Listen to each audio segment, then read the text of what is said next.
आइए इस वीडियो में जानते हैं कि आप मोटापे से कैसे बच सकते हैं और कैसे छुटकारा हासिल कर सकते हैं। और इस वीडियो को एंड तक देखिए और हेल्थ वायर के पेज को लाइक और सब्सक्राइब कीजिए।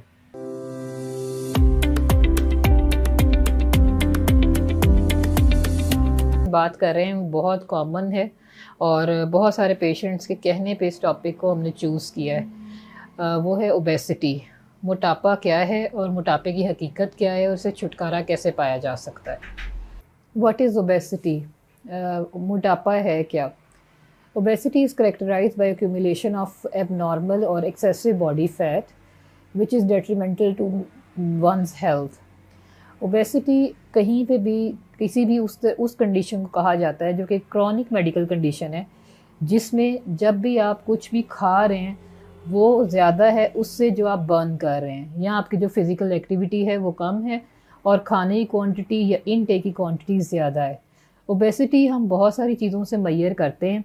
सबसे पहला पैरामीटर तो है BMI, बॉडी मास इंडेक्स, जिसमें आप बॉडी की हाइट को और वेट को कंपेयर किया जाता है और डायग्नोस किया जाता है कि कौन सी क्लास की ओबेसिटी है। क्लास 1 ओबेसिटी है, क्लास 2 या क्लास 3, या फिर अभी आप ओवरवेट है और आपके अंदर टेंडेंसी मौजूद है कि आप ओबेसिटी की तरफ जा सकते हैं। जिसमें हम सबसे लो पैरामीटर देखते हैं कि ओवरवेट में अगर आपकी BMI 25 kg पर स्क्वायर मीटर है या इससे ज़्यादा है तो आप ओवरवेट हैं, और 30 kg पर स्क्वायर मीटर या इससे ज़्यादा है तो आप ओबीस हैं। इसके अलावा सेकंड पैरामीटर आता है वेस्ट सरकमफ्रेंसेस। आप मेन एंड वुमेन दोनों में वेट सरकमफ्रेंस से भी पता कर सकते हैं कि कौन सा बंदा जो है वो कौन सा इंडिविजुअल ओबेसिटी की तरफ जा सकता है। मेन में 94 सेंटीमीटर से ज़्यादा वेस्ट सरकमफ्रेंस के लोग जा सकते हैं ओबेसिटी की तरफ, और फीमेल्स में 80 सेंटीमीटर से ज़्यादा वेस्ट सरकमफ्रेंस वाले लोग टेंडेंसी रखते हैं कि वो ओबेसिटी की बीमारी में मुब्तला हो जाएं।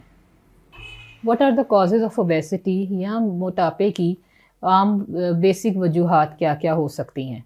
सबसे पहले तो हमारा लाइफस्टाइल आता है, जो कि आजकल सेडेंट्री लाइफस्टाइल, टीवी के आगे बैठे रहना, मोबाइल के आगे बैठे रहना, बच्चों का भी और एडल्ट्स का भी। सेकेंडली, बहुत ही ज़्यादा जंक फूड का इस्तेमाल, हमारी पुअर डाइट हैबिट्स। जितना ज़्यादा डाइट और जंक फूड इस्तेमाल किया जाएगा और उसके हिसाब से एक्सरसाइज या एक्टिविटी नहीं की जाएगी, वो सब कन्वर्ट होगा फ़ैट में और आपको मुख्तलिफ बीमारियाँ होंगी और ओबेसिटी कॉज होगी। तीसरा हमारे पास आता है जेनेटिक कॉजेज़। आपकी बॉडी की जेनेटिक टेंडेंसी भी होती है कि आपका मेटाबॉलिज्म कैसा है। मेटाबॉलिज्म स्लो है जेनेटिकली तो आप ओबेसिटी कॉज कर सकते हैं। फिर आता है हमारे पास एजिंग। जैसे जैसे एज इंक्रीज़ करती है बॉडी का मसल मास डिक्रीज़ करता जाता है और मेटाबॉलिज्म स्लो करता जाता है, जिसकी वजह से आप फॉल करते हैं टेंडेंसी में कि आपको ओबेसिटी हो सकती है। फिर कुछ कंडीशंस आती हैं जो कि मेडिकल कंडीशंस, जो कि हमारे यहाँ बहुत ज़्यादा कॉमन हैं, जिसकी वजह से ओबेसिटी हो सकती है। जिसमें सबसे कॉमन आजकल है PCOS, पॉलीसिस्टिक ओवेरियन डिजीज़, इसके बाद कुशिंग सिंड्रोम और हाइपोथायरॉयडिज्म। इसी तरह बहुत सारी और भी मेडिकल कंडीशंस हैं जो टेंडेंसी कॉज करती हैं ओबेसिटी की। इसके बाद अगला कॉज आता है कुछ मेडिकेशंस जो कि हम लोग इस्तेमाल कर रहे होते हैं, हमें नहीं पता होता कि इसके अंदर भी टेंडेंसी है। जिसमें सबसे पहले आते हैं steroids, anti depressants, hormonal medicines, oral contraceptives और भी बहुत मेडिसिन्स हैं। फिर हमारे पास हमारा लाइफस्टाइल आता है। इसके बाद हमारी प्रोफेशनल आती है जॉब, और उसके बाद हमारा आता है इन्वायरमेंटल फैक्टर्स।